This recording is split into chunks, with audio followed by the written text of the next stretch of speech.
this video, we'll walk you through the process of depositing funds into Do Prime via India Bank transfer in 3 simple steps. First, go to Funds in the Traders menu and click on Deposit Funds.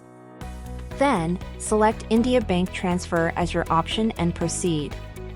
On the bank transfer details page, enter the amount you want to deposit and take note of the bank account details provided.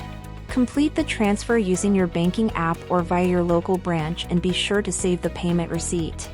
Finally, upload a copy of your payment receipt on the confirmation page to complete the process. Once verified, your funds will be credited to your account. And there you have it, fast, simple, and secure.